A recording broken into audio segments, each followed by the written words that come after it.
ಬೆಳಗಾವಿ ಜಿಲ್ಲೆಯ ಅಥಣಿ ತಾಲೂಕಿನ ಮಾದಬಾವಿ ಗ್ರಾಮದ ಕಾರ್ಯಾಲಯಕ್ಕೆ ಭೇಟಿ ನೀಡಿ ಕರ್ನಾಟಕ ಪೊಲೀಸ್ ಕಲ್ಯಾಣ ಅಭಿವೃದ್ಧಿ ಸಂಸ್ಥೆಯನ್ನು ಅಥಣಿ ತಾಲೂಕು ಮಟ್ಟದ ಸಂಸ್ಥೆ ಬಗ್ಗೆ ಮಾತನಾಡಿ, ಸಂಸ್ಥೆಯ ಯೋಜನೆಗಳು ಜನಸಾಮಾನ್ಯರ ಹಾಗೂ ಬಡ ಜನರಿಗೆ ಮುಟ್ಟಿಸುವ ಮತ್ತು ನ್ಯಾಯಯುತವಾಗಿ ಕಾರ್ಯನಿರ್ವಹಿಸಬೇಕು, ಕಪ್ಪು ಚುಕ್ಕೆ ಬರದಂತೆ ಸಂಸ್ಥೆ ಬೆಳೆಸಬೇಕು ಎಂದು ಹೇಳಿದರು.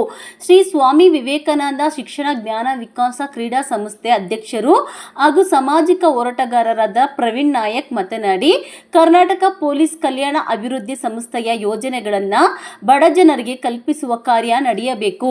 ಸಂಸ್ಥೆಗೆ ಯಾವುದೇ ರೀತಿ ಕಪ್ಪು ಚುಕ್ಕೆ ಬಾರದಂತೆ ಕಾರ್ಯನಿರ್ವಹಿಸುತ್ತೇವೆ.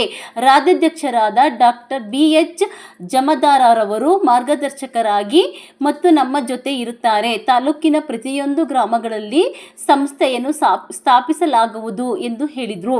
ಈ ಸಂದರ್ಭದಲ್ಲಿ ರಾಜ್ಯ ಸಂಚಾಲಕರಾದ ರೇಣುಕಾ ಹೊಸೂರ, ಶಕ್ತಿದಳದ ಚಿಕ್ಕೋಡಿ ಜಿಲ್ಲಾ ಮುಖ್ಯ ಮುತ್ತಣ್ಣ ಕರಾಳೆ, ಅಶೋಕ ಬಡಿಗೇರ, ರಾಜು ಸಿದ್ದಗಿ, ಸತ್ಯಪ್ಪ ನಂದಗಾವೆ, ಎಂ ಶರ್ಮಾ, ಅನಿಲ ಬಾಮೆ, ಶರಣಪ್ಪ ಸಿದ್ದೆ, ಕವಿತಾ ಬೋಸೊಲೆ, ಶಿವಾನಂದ ನಾವಿ, ಮಂಗಳಮುಖಿ, ರಮಜಾನ್ ಮುಲ್ಲಾ, ಆದಿತ್ಯಗೌಡ, ನಾಯಿಕ ಪ್ರಶಾಂತ್ ಸಿಂದಗಿ ಮುಂತಾದವರು ಉಪಸ್ಥಿತರಿದ್ದರು. ವರದಿ ಮಹೇಶ್ ಶರ್ಮಾ.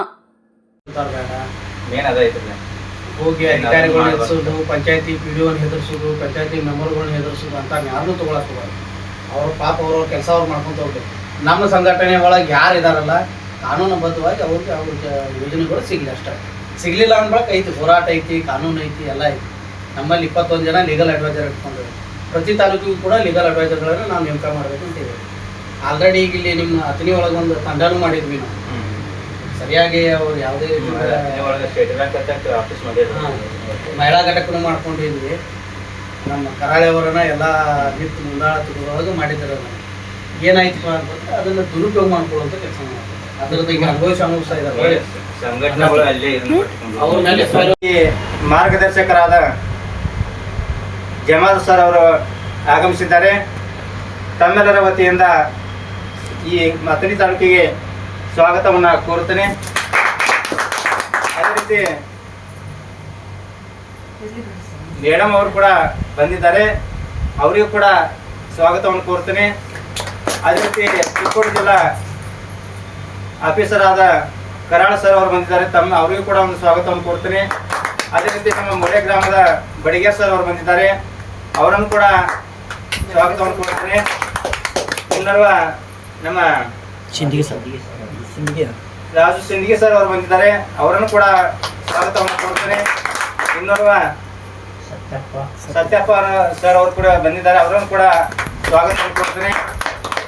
ಅಥಣಿಯಲ್ಲಿ ನಾವೆಲ್ಲರೂ ಟೀಮ್ ಒಂದು ಸಂಘಟನೆಯನ್ನು ಮಾಡುವ ಹುಮ್ಮಸ್ಸಿನಿಂದ ತಯಾರಾಗಿ ನಿಂತಿರುವಂತಹ ನಮ್ಮ ಮಹೇಶ್ ಶರ್ಮಾ ಸರ್ ಅವರು, ಬಾಮ್ಡೆ ಸರ್ ಅವರು, ನಾವಿ ಸರ್ ಅವರು, ಮಹಿಳಾ ಸಂಘಟನೆ ಒಂದು ಅಧ್ಯಕ್ಷರಾಗಿ ಒಂದು ಕಾರ್ಯನಿರ್ವಹಿಸಬೇಕಂತ ಹುಮ್ಮಸ್ಸಿನಿಂದ ಬಂದಿರುವಂತಹ ಕವಿತಾ ಮೇಡಮ್ ಅವರು, ಅದೇ ರೀತಿ ನಮ್ಮ ದೇವ ಸ್ವರೂಪಿಯಾಗಿರುವಂತಹ ರಂಜಾನ್ ಮುಲ್ಲಾ ಅವರು ಬಂದಿದ್ದಾರೆ, ತಮ್ಮೆಲ್ಲರೂ ಒಂದು. ಅದೇ ರೀತಿ ನಮ್ಮ ನಿವೃತ್ತ ಬ್ಯಾಂಕ್ ಮ್ಯಾನೇಜರ್ ಆದಂತಹ ಶರಣಪ್ಪ ಸರ್ ಅವರು ಸಿಂಧೆ ಅವರು ಬಂದಿದ್ದಾರೆ, ಅವರನ್ನು ಕೂಡ ಸ್ವಾಗತಿಸಿ ಇವತ್ತು ಮಾಡಿದ ಕಾರ್ಯಕ್ರಮಕ್ಕೆ ನಮ್ಮ ಜಮಾದಾರ್ ಸರ್ ಅವರು ಕರೆಸಿ ಅಲ್ಲಿರುವಂಥ ರೂಪರೇಷೆಗಳನ್ನು ನಮ್ಮ ಕರ್ನಾಟಕ ಪೊಲೀಸ್ ಕಲ್ಯಾಣ ಅಭಿವೃದ್ಧಿ ಸಂಸ್ಥೆಯ ಒಂದು ಯೋಜನೆಗಳ ಬಗ್ಗೆ ಸವಿಸ್ತರವಾಗಿ ಹೇಳಿ, ಇಡೀ ಬಡ ಕುಟುಂಬಕ್ಕೆ ಒಂದು ಜನಸಾಮಾನ್ಯರಿಗೆ ಮುಟ್ಟುವಂತಹ ಯೋಜನೆಗಳನ್ನು ತಮ್ಮ ಸಂಸ್ಥೆಯಿಂದ ತಾವು ರೂಪಿಸಿಕೊಂಡಿದ್ದೀರಿ. ಈ ಸಂಸ್ಥೆಯಿಂದ ಜನರಿಗೆ ಮುಟ್ಟುವಂತಹ ಗುರಿ ಯಶಸ್ವಿ ಆಗುತ್ತೆ ಅನ್ನೋ ಮಾತನ್ನು ಕೂಡ ಇವತ್ತು ಹೇಳ್ತಾ ಇದ್ದೀನಿ. ಯಾಕೆಂದರೆ ಸಂಘಟನೆಗಳು ಎಷ್ಟು ಆದರೆ ಮೇನ್ ಫೌಂಡೇಶನ್ ಅನ್ನುವುದಂತ ನಮ್ಮ ಜಮಾದಾರ್ ಸರ್ ಇದ್ದಾರಲ್ಲ, ಈ ಸಂಘ ಸಂಸ್ಥೆಗಿಂತ ಮುಂಚಿತವಾಗಿ ಈ ಸಂಸ್ಥೆ ನಮಗೆ ಗೊತ್ತಿದ್ದರೆ ಇವತ್ತು ಬಹುಶಃ ನಮ್ಮ ಅಥಣಿ ತಾಲೂಕಿಗೆ ಒಳ್ಳೆಯ ಒಂದು ಇವತ್ತು ಮಾತನ್ನು ಕೂಡ ಹೇಳ್ತಾ ಇದ್ದೀನಿ. ಯಾಕೆಂದರೆ ಇವತ್ತು ಆದರೂ ಕೂಡ ನಮಗೆ ಒಳ್ಳೆಯ ಸಂಸ್ಥೆ ನಮಗೆ ಸಿಕ್ಕಿದೆ. ಅದೇ ರೀತಿ ನಮ್ಮ ಮಾರ್ಗದರ್ಶಕರಾಗಿ ನಮ್ಮ ಗುರುಗಳಾಗಿ ಜಮಾಲ್ ಸರ್ ಅವರು ಕೂಡ ಒಂದು ಗಟ್ಟಿ ನೆಲೆಯಾಗಿ ನಿಂತಿದ್ದಾರೆ. ಯಾಕಂದರೆ ನಮಗೆ ಮುಂದೆ ಗುರಿ ಹೋಗಬೇಕಾದ್ರೆ ಹಿಂದೆ ಗುರು ಬೇಕಾಗುತ್ತೆ. ಅದಕ್ಕೆ ಗುರು ನಮಗೆ ಒಳ್ಳೆಯ ಮಾರ್ಗದರ್ಶಕರು ಸಿಕ್ಕಿದ್ದಾರೆ. ನಮ್ಮ ಅಥಣಿ ತಾಲೂಕಾಗಲಿ ಅಥವಾ ಬೇರೆ ತಾಲೂಕುಗಳು ಕೂಡ ಒಂದು ಸಂಘಟನೆಯ ಮುಖಾಂತರ ತಮ್ಮ ಕೈಯನ್ನು ಬಲಪಡಿಸ್ತೀವಿ. ಈ ಸಂಸ್ಥೆಯನ್ನು ಯಾವುದೇ ಕಪ್ಪು ಚುಕ್ಕೆ ಬರದಂತೆ ಒಳ್ಳೆಯ ಒಂದು ಸಂಸ್ಥೆಯಾಗಿ ನಾವು ಬೆಳೆಸ್ತೀವಿ ಅನ್ನೋ ಮಾತನ್ನು ಕೂಡ ಇವತ್ತು ವೇದಿಕೆ ಮುಖಾಂತರ ಜಮಾತ್ ಸರ್ ಅವರಿಗೆ ಹೇಳ್ತಾರೆ.